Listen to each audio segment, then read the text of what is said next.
को पढ़ाई, शिक्षा की ताकत से आप संसार को बदल सकते हो, परिवार को बदल सकते हो, अपने गांव को बदल सकते हो, अपने नगर पालिका, अपने जनपद, अपने प्रदेश, अपने देश को बदल सकते हो। अगर शिक्षा नहीं है तो आप समझिए कि सारे दरवाजे बंद होते हैं। अगर आपने शिक्षा प्राप्त की है तो सारे दरवाजे खुले होते हैं। आज बहुत सारे विरोधी हमारे बौखलाए हुए, लोकसभा चुनाव में हम लोग अकेले भारतीय जनता पार्टी को पूर्ण बहुमत नहीं मिला, लेकिन हमारा एनडीए का गठबंधन भारतीय जनता पार्टी के 240 सांसदों के साथ माननीय प्रधानमंत्री श्री नरेंद्र मोदी जी के नेतृत्व में सरकार चला रहा है, सेवा कर रहे हैं।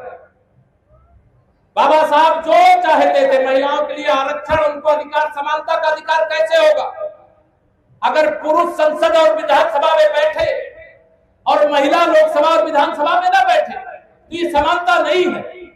नया संसद भवन बना, उस नए संसद भवन का पहला कानून जो बना वो नारी शक्ति बंधन अधिनियम 2024 बना, 2023 बना, जिसमें महिलाओं को 33% आरक्षण, जैसे नगर पालिका की अध्यक्ष के रूप में कविता जी, जिला पंचायत की अध्यक्ष के रूप में कल्पना जी, नगर पंचायत की अध्यक्ष के रूप में शांति कुशवाहा जी, अभी महिला आयोग की सदस्य के रूप में प्रतिभा कुशवाहा जी, ऐसी तमाम महिलाएं धीरे धीरे करके आगे बढ़ रही। मैं आप सब लोगों को कहना चाहता हूं, आने वाले समय में आपको देश की बागडोर संभालनी, आपको प्रदेश की बागडोर संभालनी है। आप तो नगर पालिका और जिले की बागडोर संभाल करके रखी है, आप आगे बढ़िए। मैं आप सबको यह विश्वास दिलाना चाहता हूं, अभी बहुत सारे लोग आएंगे, 2027 का चुनाव आ रहा है, बहुत सारे लोग आएंगे वोट मांगने के लिए आपके बीच। और ये वोट मांगने का अधिकार किसने दिया? ये बाबा साहब भीमराव अंबेडकर जी के संविधान ने दिया। अगर संविधान में बाबा साहब ने आपको वोट डालने का अधिकार न दिया होता तो पार्षद का जो चुनाव लड़ते वो अभी आपको वोट मांगने के लिए नहीं आते, जो अध्यक्ष का चुनाव लड़े वो अभी नहीं आते, जो जिला पंचायत सदस्य का चुनाव लड़ते वो अभी नहीं आते, विधायक का लड़ते, सांसद लड़ते वो अभी नहीं आते। बाबा साहब के संविधान ने आपको वह ताकत दी है, उसका सदुपयोग करिए, उसका दुरुपयोग ना होने पावे, जिससे आपका, आपकी आने वाली पीढ़ी का भविष्य उज्जवल रहे। उसके लिए अपने वोटों का इस्तेमाल करिए। ये वोट रूपी हथियार, ये हथियार है। हमें बंदूक चलाने की जरूरत नहीं, हमें शिक्षा प्राप्त करने की जरूरत है, हमें राइफल चलाने की जरूरत नहीं है, हमें वोट का सही प्रकार से उपयोग करने की जरूरत है। आप नहीं समझ सकते हो, आप जब एक कमल का बटन दबाते हो तो एक गरीब का पक्का घर बन जाता है, शौचालय बन जाता है, राशन मिलने लगता है, गैस का कनेक्शन मिल जाता है, अनेक सुविधाएं मिल जाती हैं। ऐसे गरीब परिवार के बच्चों को अच्छी शिक्षा मिल जाती है। लेकिन जब गलती हो जाती है, कई बार साइकिल का बटन दबाने की सजा कौशाम्बी आज भुगत रहा है। जो यहाँ चुने गए, अब तो हमारे साथ पूजा पाल जी आ गई हैं, लेकिन बाकी प्रतिनिधि आपको दिखाई देते हैं क्या? कभी क्षेत्र में दिखाई देते हैं क्या? जो सांसद है यहाँ से, जैसे विनोद जी आपको आए दिन यहाँ आकर के परेशान करते सांसद रहते हुए, अब आते हैं क्या? सांसद जो बने आए क्या कभी आपके बीच? दोनों हाथ उठा आते हैं क्या? केवल जाति के नाम पर वोट लेने का काम करना अब ये नहीं चलना चाहिए, जिससे सबका साथ, सबका विकास हो, सबका सम्मान हो, सबको स्थान मिले, सबके जीवन में खुशहाली आए, गरीबी मिटे। आप कभी कल्पना 2014 से पहले याद करिए, ये जीटी रोड कोई सड़क मार्ग से भी नहीं जाना चाहता था।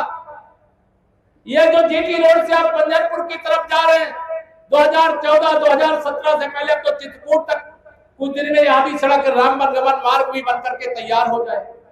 कुछ दिन के बाद आपका दक्षिणी बाईपास जो यहाँ कौशाम्बी से निकलकर प्रयागराज होते हुए जाके भदोही के बॉर्डर में जोड़ेगा, वह भी बनकर के तैयार हो जाएगा। विकास से समझौता हमारी सरकार नहीं करती। भ्रष्टाचार मुक्त भारत ये हमारा संकल्प है, हमारी शपथ है। भ्रष्टाचार मुक्त उत्तर प्रदेश, गरीबी से मुक्त उत्तर प्रदेश। आप सोचिए, अगर माननीय नरेंद्र मोदी जी ने गरीबी के खिलाफ जंग नहीं शुरू की होती तो बाबा साहब का स्वप्न हम कैसे पूरा कर पाते? आज 25 करोड़ लोग गरीबी रेखा से बाहर हो गए। मोदी जी के 10 साल के शासन में 11वां साल चल रहा, 5 करोड़ गरीबों को पक्का घर मिल गया 10 साल में। आज मैं यहां पर ये कह, बहुत सारी बातें हैं, वो सब बातें नहीं कहूंगा। बाबा साहब की आज जन्म जयंती है। जन्म जयंती के अवसर पर आप सबसे यही निवेदन करूंगा कि बाबा साहब के स्वप्न को साकार करने के लिए पहला काम यह है कि हम बाबा साहब ने जो बताया, शिक्षा, संगठन और संघर्ष, तीनों के लिए, शिक्षित करने के लिए, संगठित रहने के लिए और जो हमारा अधिकार है उसे पाने को संघर्ष करने के लिए वह तैयार रहना चाहिए। मैं कांग्रेस पार्टी एक ऐसी पार्टी है जिसे बाबा साहब का तो इतना उत्पीड़न किया है, इतना शोषण किया है, इतना उनके साथ अन्याय किया है, उसको बताऊंगा तो घंटों लगेगा। समाजवादी पार्टी के कुकर मैं आपको जरूर बताना चाहूंगा। समाजवादी पार्टी वह पार्टी है जिसने कन्नौज में एक मेडिकल कॉलेज बना था। उस मेडिकल कॉलेज का नाम बाबा साहब के नाम से रखा गया था। समाजवादी पार्टी की 2012 में सरकार बनी, बाबा साहब का नाम बदल दिया गया। श्री अखिलेश यादव जी, आप गाजियाबाद के हज हाउस के उद्घाटन को उस मंच पर विराजमान थे जिसमें मेरे पूज्य बाबा साहब डॉक्टर भीमराव अंबेडकर जी के बारे में आपके उस समय के मंत्री मोहम्मद आजम खान ने, उनकी उंगली किस बात का प्रतीक है वो देखिएगा सोशल मीडिया में, आप यूट्यूब पे, लेकिन उनकी उंगली की ओर इशारा करते हुए उनके प्रति अपमान भरे शब्दों का प्रयोग किया कि बाबा साहब उंगली दिखा रहे, जहां तक उनकी उंगली जा रही है वह जमीन बाबा साहब की। इस प्रकार की बातें करने का बात किया, काम किया। श्री अखिलेश यादव जी, आपके मुंह से आवाज नहीं निकली। आप किस मुंह से पीडीए की बात करते हो, पिछड़े दलित और अल्पसंख्यक की बात करते हो? 2012 से 2017 में तुमने अपनी जाति, और वो भी पूरी जाति को नहीं मैं कहूंगा, उनके जाति के कुछ चुने हुए लोग और उनकी पार्टी से जुड़े हुए गुंडे, अपराधी, माफिया जो वीआईपी बने घुमा करते थे, उन्हीं की दहशतगर्दी थी कि नहीं कौशाम्बी में थी? जिसकी जमीन, जिसका मकान, जिसका प्लाट, जिसका खेत, चाहे तो बैनामा करा लिए, कोई सरकारी जमीन है, समाजवादी पार्टी का झंडा लगा करके वहां बैठ जाया। और इसे मैं नारा लगाया करता था कि सपा का नारा, खाली प्लाट हमारा। 2016 में जब मैं अध्यक्ष बना था तो मैंने उनके विरोध में, अखिलेश यादव जी मुख्यमंत्री थे, लड़ाई शुरू की और उस लड़ाई में आप सबके समर्थन से हम कौशाम्बी की तीनों सीटों के साथ उत्तर प्रदेश में 325 विधानसभा सीटें जीते थे। 2019 के लोकसभा चुनाव में सपा बसपा एक हो गए। क्यों भैया? क्या माननीय नरेंद्र मोदी जी पिछड़ी जाति के नहीं है क्या? क्या वो गरीब नहीं है क्या? वो प्रधानमंत्री बने हैं तो आपको परेशानी क्यों हो रही है? मोदी जी को प्रधानमंत्री पद से हटाने के लिए आपने पहले समाजवादी पार्टी ने, बसपा ने मिलकर के चुनाव लड़ा, फिर अभी लोकसभा के चुनाव में कांग्रेस और समाजवादी पार्टी ने मिलकर के चुनाव लड़ा और आप दुष्प्रचार किया कि बाबा साहब का संविधान खतरे में है। माननीय नरेंद्र मोदी जी उस मां के बेटे हैं, उस बाबा साहब के पुजारी हैं जो 26 नवंबर को संविधान दिवस के कार्यक्रम में संसद का सत्र बुलाते हैं और संविधान के सामने अपना शीश झुकाते हैं। और बाबा साहब के संविधान को जिस कांग्रेस ने अनादर किया, जिस समाजवादी पार्टी ने अनादर किया, जिनके अनुयायियों का अनादर किया, वह बाबा साहब की बात करने का नैतिक अधिकार नहीं रखते हैं। बाबा साहब का संविधान मजबूत है और मजबूत रहेगा। बाबा साहब ने संविधान के माध्यम से जो आदेश दिया है उसका हम लोग पालन कर रहे हैं। हम गुंडागर्दी नहीं चलने देंगे। हम अपराधियों के खिलाफ कार्रवाई कर रहे हैं, अपराधियों के खिलाफ कार्रवाई करते रहेंगे। हम भ्रष्टाचार करने वालों को छोड़ेंगे नहीं, वो पाताल के अंदर घुस जाएंगे तो वहां से खोज निकाल करके लाएंगे और गरीबों का जो हक लूटे हैं उसको वसूल करके गरीबों की भलाई के लिए खर्चा करेंगे। मैं आप सब लोगों को आज यहाँ यही कहना चाहता हूँ कि जो अखिलेश यादव जी का फर्जी पीडीए है ना, उससे सावधान सतर्क रहिएगा। इनके पास कोई मुद्दा नहीं है, ये मुद्दा विहीन लोग हैं। होर्डिंग लगवाते हैं 27 का सत्ताधीश बनेंगे। मैं कौशाम्बी की धरती से ऐलान कर रहा हूं 2027 में तीनों सीटों पर कमल का फूल खिलेगा, तीनों सीटों पर।